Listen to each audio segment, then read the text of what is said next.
बापूजी पहले तो इस चीज़ पर मनन करते और तब उसके बाद इस चीज़ को बोलते कि ये धर्म की स्थापना हुई या अधर्म की स्थापना। हाँ, माफ़ी ज़रूर मांगी है, लेकिन शायद आप देखेंगे उसमें एक दफ़ा भी उन्होंने ब्रजराज श्री दाऊ दादा का नाम नहीं लिया है।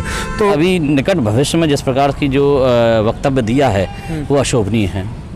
वो धार्मिक आस्था को भी कुंठित करता है और धार्मिक आस्था के साथ में संस्कृति को भी प्रदूषित कर रहा है वो। या फिर आकर के ब्रज में अपने हर मंदिर में ढोल लगाएं और यहाँ के आकर के गिरिराज जी के यहाँ, दाऊ जी के यहाँ, सभी ब्रज के मंदिरों में जाकर के वो अपनी जो क्षमा याचना करके माफ़ी मांगें।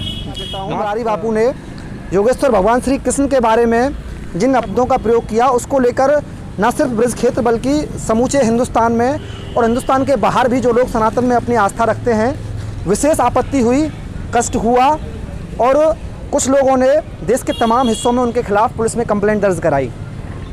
मुरारी बापू ने कहा था भगवान श्री कृष्ण के बारे में कि एक आदमी जो समूचे विश्व में धर्म की स्थापना के लिए आया था वो अपने निज स्थान द्वारका में ही धर्म की स्थापना करने में टोटली फेल साबित हुआ। टोटली फेल शब्द उन्होंने इस्तेमाल किया था अपनी लाइन में। इसके बाद उन्होंने भगवान श्री कृष्ण के बड़े भाई बलराम जी के बारे में कहा कि उनका बड़ा भाई दिन रात 24 घंटे मदुरा के चूर में डूबा रहता था। इस लाइन के बाद उनकी उस वीडियो को नेगेटिव रूप से बहुत वायरल किया गया। भगवान श्री कृष्ण के भक्त चाहे वो ब्रज में हों, जैसा कि मैंने पहले बताया, पूरे विश्व में हो, जो भी सनातनी हैं उनको इससे भारी पीड़ा हुई।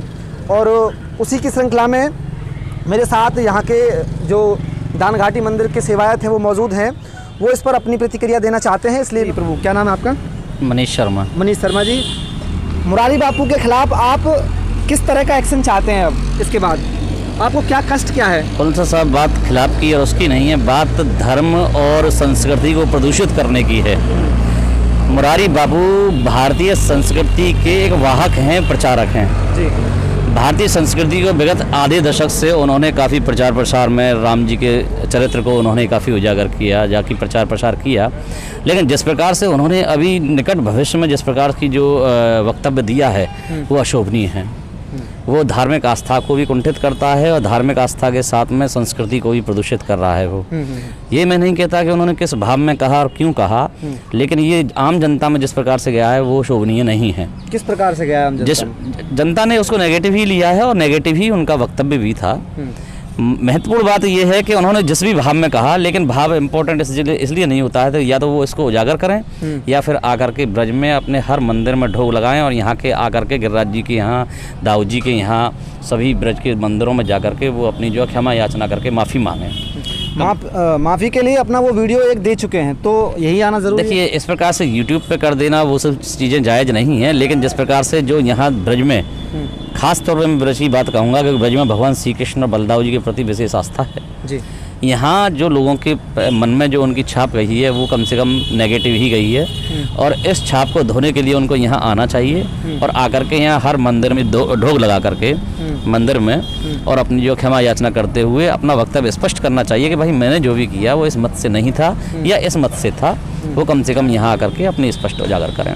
अगर जैसा कि आप मांग कर रहे हैं कि मुरारी बापू को यूट्यूब से माफ़ी मांगने से माफ़ी नहीं मिलेगी, जिन इष्टों का अपमान किया है उन इष्टों के स्थानों पर जाकर माफ़ी मांगें, ऐसा नहीं करते हैं तो क्या अगला एक्शन होगा? देखिए, किसी भी चीज़ का समाधान एफआईआर नहीं है जी।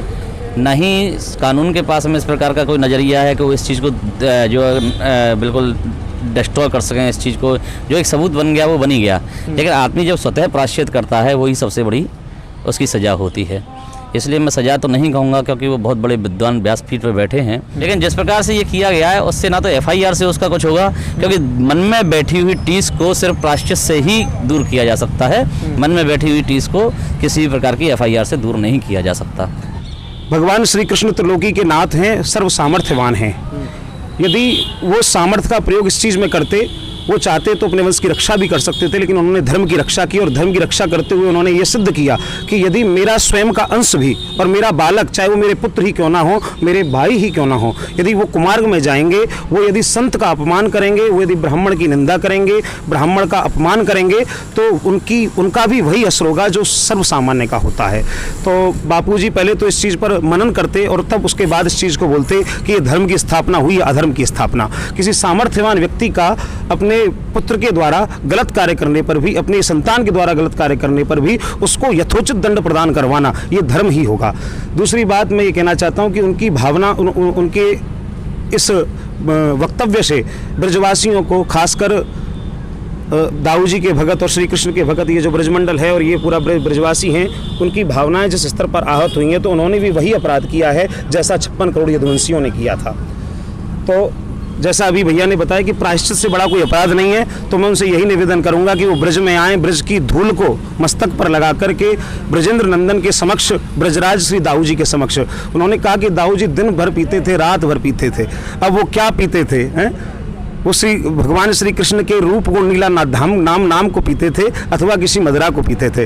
ब्रज की यही महिमा है कि यहाँ आकर भगवान श्री कृष्ण त्रिलोकी के नाथ हैं, त्रिलोकी के राजा हैं, सम्राट हैं, लेकिन इस ब्रज में आकर वो ब्रज के राजा नहीं बन पाए। उन्होंने आकर यहाँ आचार्य तत्व, जिस आचार्य गद्दी पर आप सुशोभित हैं श्री मुरारी बापू जी, उस आचार्य तत्व को, उस आचार्य तत्व के जो साक्षात अवतार श्री बलदाऊ जी महाराज हैं, उनके प्रति ऐसी भाषा जो बोली है वो अत्यंत अशोभनीय है।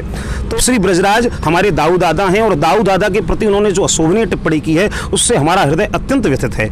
और आपने जो कहा कि उन्होंने जो वीडियोज़ के द्वारा माफ़ी मांगी है, हाँ माफ़ी ज़रूर मांगी है, लेकिन शायद आप देखेंगे उसमें एक दफ़ा भी उन्होंने ब्रजराज श्री दाऊ दादा का नाम नहीं लिया है। तो मैं चाहता हूं कि वो यहाँ आएँ, दाऊ दादा के समक्ष मनोरथ रखें, ठाकुर जी के समक्ष माफ़ी मांगें, ब्रजजनों के मन में जो आज पीड़ा है उस पीड़ा को शांत करें, उनसे संवाद करें, और इसी प्रकार उनका पश्चाताप संभव है। बालकांड में बाबा तुलसी लिखते हैं कि संत शंभु श्रीपत अपवादा, सुनिए जहाँ तहाँ असमर्यादा, काटिए तासु जीव जो बसाई, श्रवण मूत न त चलिए पराई।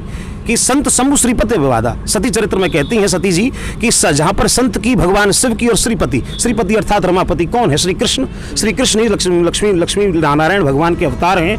जहाँ इनकी निंदा होती है वहाँ ऐसी मर्यादा है कि या यदि आपके बस में हो तो सामने वाले व्यक्ति की जीभ काट ले, अथवा अन्यथा यदि आपकी सामर्थ्य में नहीं है तो अपने कानों को बंद करके वहाँ से चला जाए। और ये केवल आपके लिए, यदि आपके अलावा कोई और होता तो शायद हम इतना ये सब इतना इंतजार ना करते, लेकिन हम जानते हैं कि आप समझ रहे हैं, आपके अंदर भी पीड़ा है, आप भी पश्चाताप कर रहे हैं, तो आप लेकिन उस पश्चाताप को इस प्रकार से ना करके वहाँ से बैठकर नहीं, यहाँ भगवान की शरण में आकर ब्रज की धूल को अपने मस्तक पर रखकर ब्रजराज के चरणों में नत होकर के, श्री कृष्ण के चरणों में नत होकर के यहाँ क्षमा प्रार्थना करें, ब्रजवासियों से संवाद करें। ब्रजवासी बड़े भोले वाले जीव हैं, ये आपको अवश्य ही क्षमादान कर देंगे। और ब्रजवासी वल्लभ सदा मेरे जीवन प्राण।